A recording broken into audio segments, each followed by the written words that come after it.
দিদি বলছি, কলকাতা হাইকোর্ট থেকে আপনি একটা ভালো অর্ডার পেয়েছেন এবং শুধু তাই নয়, এখনো পর্যন্ত আমরা যেটা দেখতে পাচ্ছি যে আপনি অত্যাচারের শিকার। মানে কি হয়েছে এবং কেন কলকাতা হাইকোর্টে আপনাকে আসতে হলো? আসলে আমার হাজবেন্ড একটা পুলিশ অফিসার, বারুইপুরের জেলার পুলিশ অফিসার। আমি দীর্ঘদিন ধরে যে ভীষণ টর্চারিং মধ্যে ভুগছিলাম। আমার এক ছেলে এক মেয়ে আছে। আমি ডিবিআর মামলা করি। মামলা করে প্রথমে আমি একটা অর্ডার পাই, যেটা আমার হাইকোর্ট থেকে অর্ডার দিয়েছিলেন। তারপরে আমার একটা ইলেকট্রিসিটির আমার অনেক বিল আসছিলেন, তার জন্য আমি কেস ফাইল করেছিলাম, 15 নম্বর কেস কোর্ট।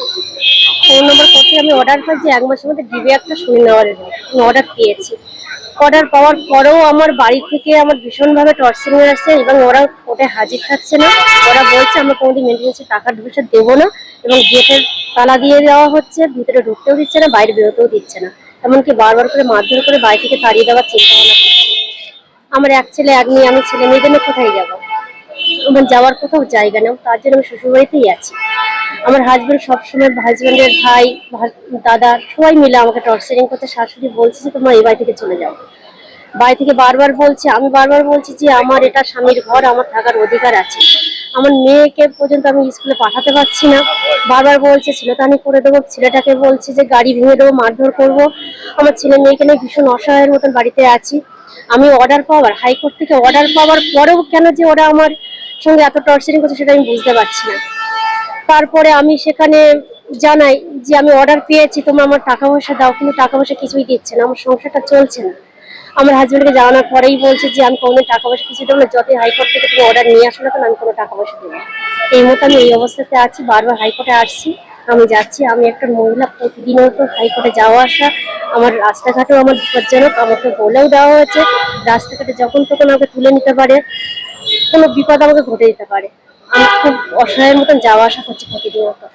আমার একটাই অনুরোধ, আমি হাইকোর্টে যখন অর্ডার পেয়েছি আমার খরচের টাকাটা দেওয়া হোক যত তাড়াতাড়ি হোক। আমার ছেলে মেয়েকে নিয়ে আমি শান্তিতে থাকতে চাই, আর আমি বাড়িতে থাকতে চাই, আমার গেটটা খুলে দেওয়া হোক। এই মতন আমি আছি, হাইকোর্টে বারবার যাওয়া আসা করছি এই কারণে। দিদি আপনার নাম? আমার নাম পূর্ণিমা সরকার। আমার কতদিন ধরে আসছেন কোর্টে? আমি অনেকদিন ধরে আসছি। আমি ডিবিআর কেস ফাইল করেছি আমার 22শে এপ্রিল। আমি বারুইপুরে কেস ফাইলটা করি। ওখান থেকে আমি হাইকোর্টে রিট করে টঙ্কার ঘোষ সাহেবের ঘরে আমার একটা অর্ডার হয়। সেখান থেকে আমি আবার ডিবিআরতে যাই। ডিবিআরটা ওখান থেকে আমি একটা পুলিশ প্রোটেকশন একটা অর্ডারও পেয়েছি। পুলিশ প্রোটেকশন থাকার পরেও আমার বাড়ির লোক কেউ মানছে না, বলছে কোন অফিসার আসবে তোদেরকে বাঁচানোর জন্য। যেহেতু প্রতিদিন এই কালী পুজোর দিনও আমাদের মারধর করতে এসছে। আমার ভাসুরের ছেলে, আমার যা, আমার শাশুড়ি, আমার দেওর, সবাই মিলে কালী পুজোর দিনও আমাদের মারধর করে বাড়িতে তাড়িয়ে দেওয়ার চিন্তা ভাবনা করেছে। বাড়িতে পুলিশ এনেছিল যে আমার এই মতন বাড়িতে থাকতে দেওয়া হচ্ছে না, বা বাড়িতে যখন পুলিশ আসে তখন কিন্তু ওরা বাড়িতে ছিলেন না, বাড়ি থেকে ওরা পালিয়ে যায়। কিন্তু পরেও এসে আর বলছে তোদের যত তাড়াতাড়ি পরে আবার 3 জনকে মারধর করে বাড়ি থেকে তোদের বের করবো, তোদের এখানে থাকতে দেবো। কিন্তু আমার স্বামীর বাড়িতে থাকার আমার একমাত্র অধিকার। আমার ছেলে মেয়েকে আমি কোথাও যাবো না। আমার 15 বছরের ছেলে, 20 বছরের, 20 বছরের ছেলে, 15 বছরের মেয়ে। আমি তাদেরকে নিয়ে কোথায় যাবো? আমি শ্বশুর বাড়িতেই আছি, শ্বশুর বাড়িতে থাকবো। আর আমার অর্ডারটা পেয়েছে, অর্ডারটা আমার খুব তাড়াতাড়ি, আমি টাকাটা দেওয়া শুরু হলে আমি কৃতজ্ঞ থাকবো, যেন তাড়াতাড়ি আমার টাকাটা যেন ব্যবস্থা করা হয়। হাইকোর্টের ওপর কতটা ভরসা আছে? আমার পুরোপুরি ভরসা আছে হাইকোর্টের উপরে। আমি দুটো কেসেই আমি অর্ডার পেয়েছি, ভালো অর্ডার দিয়েছেন আমাকে, আমি খুব খুশি। আমি হাইকোর্টে ভীষণ খুশি আছি, কিন্তু আমার বাড়ির লোক এটা মানছে না। হাইকোর্টের কোনো কেসই আমার অর্ডার করা মানছে না। ওরা যেদিন ডেট করছে কেসের, সেদিন ওরা হাজির থাকছে না। ওনাদের উকিল বলছেন যে আমরা যাবো না, আমরা এগুলো মানি না। এবং পুলিশও কোনো কাজ করছে না, সোনারপুর পুলিশ আমার কোনো হেল্প করছে না। আর আমার হাজবেন্ড তো বলছেই না যে কোনো কিছু তোদের দেবো না, কোনোভাবেই তোদের বাঁচতে দেবো না। আমার হাজবেন্ড এইভাবে বারবার করে আমাদের হুমকি দেওয়া হচ্ছে যে তোদের টাকা পয়সা অন্য কিছু দেবো, কিন্তু আমি টাকা পয়সা ছাড়া আমি কোথায় যাবো? অসংখ্য ধন্যবাদ দিদি। বলছি শ্রমিক দা, মানে কলকাতা হাইকোর্টের অর্ডার, সেই অর্ডারকে মানা হচ্ছে না। একজন বাচ্চা ছেলে, বাচ্চা মেয়েকে নিয়ে একজন মহিলা কোথায় যাবেন? হ্যাঁ, সেটাই তো আমাদের প্রশ্ন। কোর্টের কাছে আমরা এই প্রশ্নটাই রেখেছিলাম। ব্যাপারটা হচ্ছে যে এত ডেসপারেশন কোথা থেকে আসে? এমনকি এরা কোনো কোর্টকে পর্যন্ত পরোয়া করে না, ঠিক আছে? বারবার যখন লোয়ার কোর্টেও মামলা হয়েছে, বারুইপুর কোর্টে মামলা হয়েছে, বারবার কোর্ট থেকে তাকে ফোন করা হয়েছে, সে আসেনি। সেইটা নিয়ে কোর্ট কমেন্টসও করেছে। ওনার জন্য আমাদের অনেক লড়াই আছে। আমি এইটুকুই বলবো, এরকম ঘটনা আমরা পশ্চিমবঙ্গে অনেক জায়গাতেই দেখতে পাচ্ছি এখন। অ্যাকচুয়ালি ব্যাপারটা হচ্ছে যে ওনার যে হাজব্যান্ড এখানে, আমার মনে হয় যে তিনি টাকা দেবেন না, মানে টাকা তার কাছ থেকে আদায় করুন, জোর করে টাকা আদায় করতে হবে, তার কোনো কোনো দায়িত্ব নেই, দায়িত্ববোধ বলে কিছু নেই, যার জন্য টাকা তিনি দেবেন না। তবে আমার মনে হয় হাইকোর্টের এই অর্ডারটাকে আমরা এবার সরাসরি বারুইপুর কোর্টে প্লেস করছি এবং আশা করা যায় মেনটেনেন্সের আরও স্ট্রং অর্ডার আমরা বার করতে পারবো। টাকা না দিলে তারপরে এক্সিকিউশন মামলা হবে, কোর্টের মাধ্যমে আমাকে তো যেতেই হবে। যখন কেউ দেবে না, তার পরিবারকে দেখবে না, তখন যা যা আইনি প্রভিশন রয়েছে সেই অনুযায়ী মামলা হবে। মানে এই যে হুমকি দিচ্ছে যে কোনো সময় মেরে দেবো, লোক দিয়ে মারিয়ে হ্যাঁ, এই দেবো। হুমকিটা ওরা অনেক দিন ধরেই দিচ্ছে। অ্যাকচুয়ালি একটা কথা কি জানেন তো, মানে ব্যাপার হচ্ছে যে ওরা চাইছে যে ওই বাড়ি থেকে ওনাকে বা ওনার ছেলে মেয়েকে বার করে দিতে। এর আগেও ঘটনা হয়েছিল, আপনাকে আমি বলি, মাস 3 আগে ওর হাজবেন্ড একটা চক্রান্ত করেছিল বাড়িটা বাইরের লোককে বেচে দেওয়ার। সেটা যখন করতে পারেনি, নিজের ভাইকে বাড়িটা গিফট করে দিয়ে ওর বউকে এবং ছেলে মেয়েকে বার করে দেওয়ার চেষ্টা করেছিল।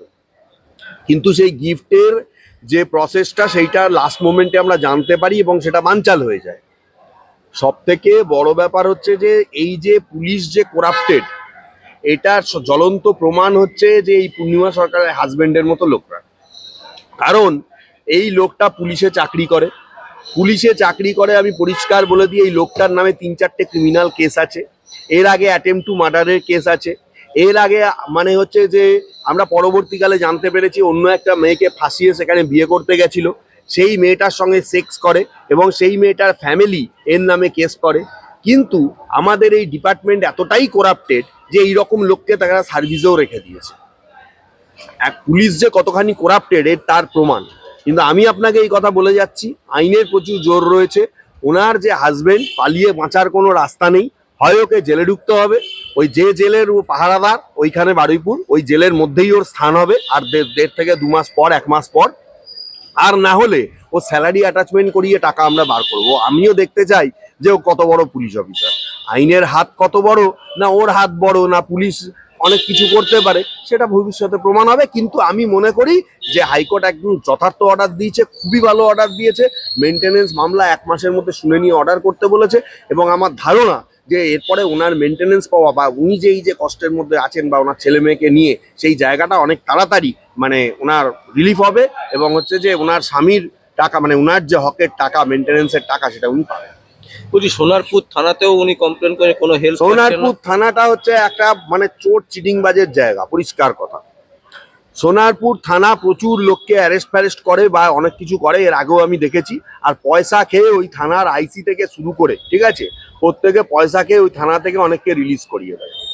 ওই সোনারপুর থানায় প্রতিদিন যা দালালরা ঘোরাফেরা করে, পশ্চিমবঙ্গের কোনো থানায় সোনারপুর বাদ দিলে অন্যান্য সাউথের সব থানাতেই সব দালালিটা বেশি চলে, তবে সোনারপুরে সব থেকে বেশি চলে। আর সোনারপুর থানা সব থেকে বলতে কি, সোনারপুর থানার যেহেতু জানে যে এসপির আন্ডারে বা জেলারের আন্ডারে ওনার হাজবেন্ড বারুইপুর জেলে কাজ করেন, ঠিক আছে, মানে অফিসার, সেই জন্য সোনারপুর থানা কিছু করতে চায় না, কিছু করতে মানে চাইলেও কিছু করতে পারছে না। থানার উপরে প্রোটেকশনের অর্ডার আছে। আমি জানতে চাই কোন অথরিটি থানা 24 ঘন্টা প্রোটেকশন দিচ্ছে না। আমি তো থানাকে এবার কন্টেম চাইবো। আমি ওই অর্ডার দেখিয়ে থানার ওপরে বা থানার ওসি আইসি যারা রয়েছেন, থানার যে সোনারপুর থানার যে বড়বাবু, ঠিক আছে, তাকে আমি পার্সোনাল মানে তার পার্সোনাল অ্যাপিয়ারেন্সের জন্য আমি অলরেডি দরখাস্ত রেডি করছি, তার পার্সোনাল অ্যাপিয়ারেন্সের জন্য, যে কোর্টের অর্ডার তিনি মান্যতা দিচ্ছেন না কেন, কার কথায়, কার অঙ্গুলি হেলনে, তিনি কেন ওনার হাজবেন্ডের মতন একজন করাপ্টেড অফিসার বারুইপুর জেলার, আর বারুইপুর জেলারকেও আমি বলবো, আর আর আর হচ্ছে বারুইপুরের যে এসপি, তাকেও আমি বলবো যে কার প্ররোচনায় তারা এই জিনিসগুলো করছে এবং কার প্ররোচনায় এই ঘটনাগুলো হচ্ছে, কোন এসপি কে রয়েছে তাদের মাথায়, এগুলো আমার অবশ্যই দেখার দরকার। এবং দরকার হলে এসপি, সোনারপুর থানার আইসি, সবাইকেই আমি পার্সোনাল অ্যাপিয়ারেন্স করে কোর্টে ডাকানোর ব্যবস্থা করব। কোর্টের কি ক্ষমতা, আইনের কি ক্ষমতা, সেটা ওনারা দেখবেন। একজন মহিলা, অসহায় মহিলা, তাকে কেন সাপোর্ট দেওয়া হবে না? যেখানে কোর্টের অর্ডার রয়েছে, কেন তিনি প্রোটেকশন পাবেন না? আমার তো উচিত সোনারপুর থানা তাকে 24 ঘন্টা প্রোটেকশন দেওয়া। তার নিজের অফিসার, তার নিজের এলাকার লোক বলে সে ওনার হাজবেন্ডের মতো একটা করাপ্টেড অফিসার যার নামে এতগুলো এফআইআর, তাকে এখনো পর্যন্ত অ্যারেস্ট করেনি। কোন অথরিটিতে সোনারপুর থানা তাকে ছেড়ে রেখে দিয়েছে। এগুলো সমস্ত কিছুই পরবর্তীকালে কোর্টে উঠবে বলে আমার ধারণা, এবং আমরা সবকিছুই তুলবো এবং আশা করব এই হাইকোর্ট থেকে আরো স্ট্রং অর্ডার আমি বার করব, এবং ওনার মেনটেনেন্স আদতেই আমার ধারণা 1 মাসের মধ্যে চালু হবে।